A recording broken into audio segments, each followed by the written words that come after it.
Well, let's ask Sterling Bennett, 49ers Access, host of Overtime on 95.7 The Game alongside Mark Grandy. Sterling Bennett, I heard him. Dude, I actually retweeted their stuff. They didn't give me no love, man. I'm trying to support Overtime. I retweeted their stuff, man. It sounded good. Sterling Bennett, but his head's getting too big. Thank you, King, for retweeting their stuff. Listen, this may be blessing your timeline with their material. This may be his last appearance on the Morning Roast. We'll see. That official, unofficial 49ers beat writer for the Morning Roast or reporter may be going out the window. May have to go to Mark Grandy. Sterling Bennett. No, I'm kidding. Sterling, no, I love you. You're doing a great job. Whoa, you're doing a great job. If you're a fan free agent, kind of followed up on Shasky there. You're a fan free agent. What team would you pick? And why? And how would you come to that determination? I think you have to go with an underdog team. I think of the Detroit Lions, right? Okay. Young team around them, veteran quarterback in the building, a team obviously growing and trying to win the NFC North this year. Young quarterback in the building now. I kind of sit there and I go, okay, I can get behind the youth movement in Detroit. They haven't won anything in a really long time. They don't treat their superstars very well, but that seems to be changing. I like the blue-collarness of the Detroit Lions fan base. They want to win. They're hard workers. They seem like the everyman kind of team. I think I picked the Lions. Okay, I like that. I like that a lot. All right, who you picking up as the quarterback number 2? Were you outraged, I guess is the question. Yeah, I'm not outraged about it at all. Shanahan basically said, I'm not going to name it before the Pittsburgh game. I'm totally fine with that. Some people are making a big deal about it. Look, if Brock Purdy's healthy, none of these guys are playing anyway, and I'm okay with that. I'm okay with Brock Purdy being QB1 throughout the season. So it's been so much talk about the quarterback 2 spot. But right now, after watching what happened Saturday night against the Broncos, who do you got backing up Brock Purdy? Well, I think starting with Trey Lance, he's kind of had this two-face to him, right, where he's really bad against the Raiders, then he looks really good to end the Denver game, and you kind of sit back and go, okay, you can see signs of this former first-round pick, but I think Sam Darnold has been solid enough, right? And I think when picking a backup quarterback, do you want someone who's going to go through the ebbs and flows and might be a reason you lose? Whereas Sam Darnold will just kind of be on the field and won't be a reason you lose, most likely in what he's shown in 2 games thus far. So if it was me, I would pick Sam Darnold, but if it was my heart of hearts, I would rather see Trey Lance out there. But I do think Shanahan is going to sit this thing out and say, look, week to week, it can be someone different. I do hope he does let Trey Lance be that scout team quarterback throughout the entire season. He needs those reps, and if he's not starting, that's the only place he's going to get them. Well, I'm just curious, because you're not alone on that. Why do you say Sam Darnold gives you a better chance to win? Because I just look at his career. I'm looking off tape. If we're going to make all of these assumptions about Purdy off tape, I understand personnel and coaching absolutely factors in. He's been a turnover machine, and he loves to check down on 3rd and long. So why do you have all of this faith in Darnold? What is that based on? I don't think it's necessarily we have a ton of faith in Sam Darnold. I think if he's playing, there's always a worry of is he going to revert back to seeing ghosts and being that turnover-prone quarterback. But throughout camp and throughout preseason, I think he's thrown a total of 3 interceptions, and one of them wasn't even his fault against Denver. I think the system is going to make his decision-making so much easier for him, where instead of throwing into double coverage, there are going to be guys wide open, and I think he can do that a lot easier than Trey can when it comes to actually ripping the football and throwing it. One thing with Trey is that he'll see a guy open in 1-2 windows and won't throw it. Yeah. You cannot be hesitant in the NFL. If Sam can go out there and just make the easy throw, make the Shanahan wide open in the bubble of the defense to Ayuk on a little comebacker, that stuff is going to perform on a Sunday. Where if Purdy goes down, and let's say it's week 2 against the Rams in Los Angeles. Okay, it's 3rd quarter. We need someone that's not going to lose us this game. I think that's Sam Darnold, that he's not going to come in and be special, but he's going to hand it off 20, 30 times, give it to Debo, give it to Ayuk, and just have 145 yards, maybe 1 touchdown if we're lucky. Well, it's interesting. I want to pause here. It's funny how we bestow all of those attributes on Sam Darnold, and he's never won a December game that matters ever. And yet we've seen. I'm not even the biggest Trey fan at this moment, but at least we've seen him win a Week 16. Got to have it type of a game against the Texans. It is funny to me how just removed from the situation a couple years, we've created this runway for Darnold, and yet omitted some of the things that Trey has done. And I'm just asking why we do that. No, I mean, you're definitely right. I think with all of the conversation amongst the fan base is, let's just see Trey with the ones. And I agree. Trey can be and should be so much better with the ones. He should have that runway of, if he gets those reps, he can be an amazing quarterback. But flip that and go, well, if Sam gets the ones, which, let's be honest here, in New York and in Carolina, his ones were 2s and 3s, and he had awful head coaching, why can't we give him that benefit of the doubt as well? He had McCaffrey, DJ Moore. I don't know. I find it interesting. Here's I think I get the sense when it comes to Darnold, and I want to move off of this, but to me, I get the sense that when Darnold gets hurried in the pocket, if it gets muddied at all, if there's chaos, if the pocket's getting collapsed, Darnold scares me a lot more than Trey Lance in that sense, Sterling, that I believe he's a turnover machine, that he will start to see ghosts. And I know it's such a cliche now because he admitted that. But obviously, watching Saturday, and I'm thinking to myself, boy, with a hurried pocket, Darnold freaks out. And I'm surprised by that, despite him being in the league for 5 years, that he still has that anxiousness in the pocket when it does get muddied. I mean, yeah, you are not wrong in thinking that, all the history of Sam Darnold and even what he's shown in 2 preseason games, there still are concerns. No one's saying he's a world beater by any means. But I do think, like, when Alex Smith was with the Niners pre-Jim Harbaugh, he had like 50 touchdowns and 55 interceptions.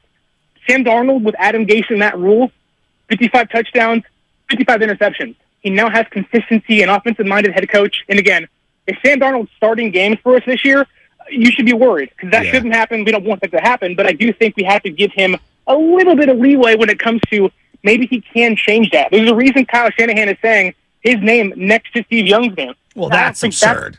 That's crazy to me, but I do think there is room for improvement in Sam Darnold. Well, that's where Shanahan kind of like, less is more here. For every Alex Smith, there's 4 Blaine Gabberts. Yeah, see, that's the part where I disagree. Right, no doubt. Sterling, real quick, slot corner. Is that the biggest area of concern for this 49ers football team? Because I'm actually higher on the offensive line than everybody else is. Actually, not knowing who Banks was last year and Burford and Brindle, I was very concerned. This year, okay, I've seen them for a year. They held up well, so I'm less concerned about the offensive line. My biggest worry is slot corner. What about you? Yeah, I think slot corner is a big deal, especially knowing the division we play in when you have Cooper Kupp in the slot, you have Rondale Moore, Tyler Lockett, and other guys in Seattle as well. Like, there's a lot of big-name star receivers lined up opposite of whoever's playing nickel for us this year. I do think it is a concern that you sign Isaiah Oliver to basically a $3 million guaranteed contract and he can't hold down a starting job. That concerns me. But I do think the offensive line, and we've talked about it for months on the show, that if Trent Williams goes down, do you trust Jalen Moore, Matt Pryor? I don't. Do you trust anybody outside of John Feliciano, who at times during preseason playing backup center hasn't looked good either? I think there is a major concern at offensive line. I think if anybody goes down, this could be a disaster for San Francisco, especially at tackle. But I also think the defensive line edge depth also concerns me. If Nick Bosa's not there, guys, this is Drake Jackson unproven, Kellen Farrell unproven, Austin Bryan unproven, then Alex Barrett and Kerry Hyder. This team is really good at the top. They're very top-heavy. Once you get second and third-string guys who are obviously not going to be as good, I don't know if this team behind the starters can step up like they have in the past almost everywhere this year. Are you worried about the Bosa thing? Because everyone keeps telling me not to worry.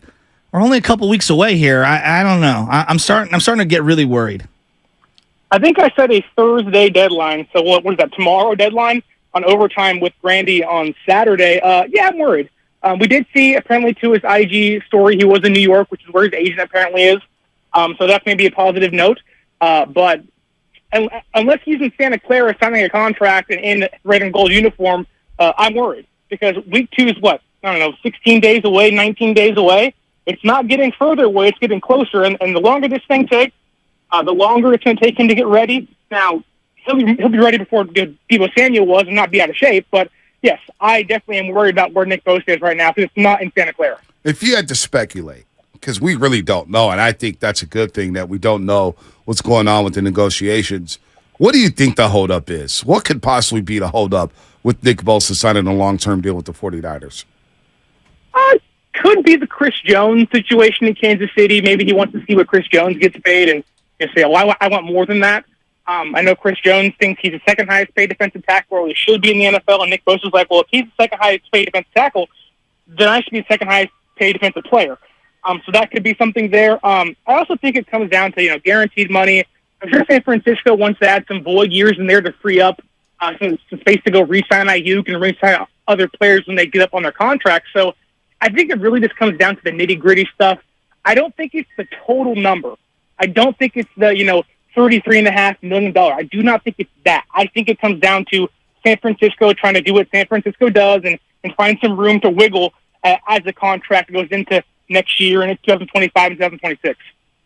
So, Ronnie Bell, have they been running him out there as a wide receiver 3, or is it still being like Juwan Jennings? Because, I really like what Ronnie Bell can do in this offense. And I look, it's like the pecking order is so deep in terms of how they're going to spread the ball around. But I feel like they got to find a way to get this guy a couple looks a game. Yeah, Ronnie Bell's still being that receiver number 4 and 5 during practice, and he was throughout the entirety of training camp. I don't think he's done enough to take away reps from Juwan Jennings. I do think with Ronnie Bell, a lot of great, right? 7 catches last week, over 120-plus yards. This made game-changing plays against Denver. But for everything good Ronnie Bell does, there's a tipped interception somewhere, a fumble here and there. And I do think that's stuff where if you want to apply the same logic to running backs, that stuff gets you benched. And so if you're a receiver who Shanahan notoriously puts guys in dog's house, I don't think he's up to that point yet, but if you're turning the ball over, why would you play? I like Ronnie Bell. He's young. He seems to be a dog, a yak bro, as I said on TV against Denver. Like, he's showed a lot of promise thus far, but I think right now with McLeod hurt and Danny Gray hurt, there's room for him to expand his role, which is great. You want to see him grab that brass ring, but if all the guys are healthy come week 4 or 5, he seems to be still that receiver number 5 or 6 on the depth chart. Boy, when it comes to this offense, we'll let you go, Sterling. Good stuff as always. And we will have you back on the roast. Believe that. This offense, I'm getting excited about this offense. I am. With Debo and Christian McCaffrey and Kittle and Brandon Ayuk, and you look at the way Debo's running around, he looks like he's in phenomenal shape. Brock Purdy looked like Brock Purdy on Saturday night. I don't care how many yards he threw for or whether it was past the line of scrimmage or behind the line of scrimmage. I really do not give a damn. When I look at this offense as a whole, I see an offense that could be as explosive or maybe the most explosive offense since the Super Bowl team back in 94 95. I really think highly of this offense. How do you feel about this offense that averaged under 32.5 points per game under Brock Purdy last year in the 8 games or 7 games? I agree. I think this is the best offense in football with the best offensive mind in the NFL. I think it has the most weapons from receiver to tight end to running back. And let's not forget, for all the talk of, is Brock Purdy going to be healthy, why isn't the talk, well, Brock Purdy can get better? I think that's kind of forgotten on fans, where Brock Purdy in year 2 can be a better quarterback than he was last year. And if he is that, and let's say he's 4,000 yards through the air and gets 30 touchdowns and throws 10 picks, oh my goodness. We have our first 4,000-yard passers in Jeff Garcia. Wow. Could be 2 all-pro receivers in Debo and Ayuk, the number 2 tight end in the NFL in George Kittle, and I can argue the best offensive weapon in the NFL in Christian McCaffrey. Like, this offense is the most explosive, in my opinion. These guys can score from the line of scrimmage or 50-yard deep ball. Like, these guys can beat you at every single level, every single game, and that's why, whether Ayuk's out or Debo's out or Kittle's out, it does feel like they have so many stars, no matter if someone's missing, they'll just plug somebody else in there and keep trudging along here, and I think that's really a testament to what the offense is built of and how great Kyle Shanahan is, but why couldn't they average 35 points this year? Well, because wait, 1 second. Because that would be one of the greatest offenses ever. So, I think it's fair to be slightly skeptical of 35 plus points a game. That's all. Sure. I think it's a little unreasonable. I mean, let's get to 30 and then for a full season. But saying everything that we're saying, cook, Sterling, cook. If they disappoint in the first month and they aren't scoring points, what do you think that's because of? Yeah. San Francisco has notoriously started off slow, right? The last 2 years, 3 and 5 and 4 and 4 last year. I think that will be more on Kyle Shanahan, because he's even said, it took me a while to get into a rhythm here. Now, do you ask, well, why should it take you so long to get into rhythm with these stars around you? I think that's a valid question to ask. But if there's going to be a slow start again and things look kind of like you're stuck in the mud, That's solely on Kyle Shanahan, unless Brock Purdy just stinks it up the entire first month of the season. Sterling Bennett, everybody. Give him a round of applause. 49ers Access, host on Overtime on 95.7 The Game, alongside Mark Grandy, producer of Will Under Dibs. Sterling, get some rest, buddy. You going out to practice today? No, I'm actually going to Arizona today. Oh, wow. What's in Arizona?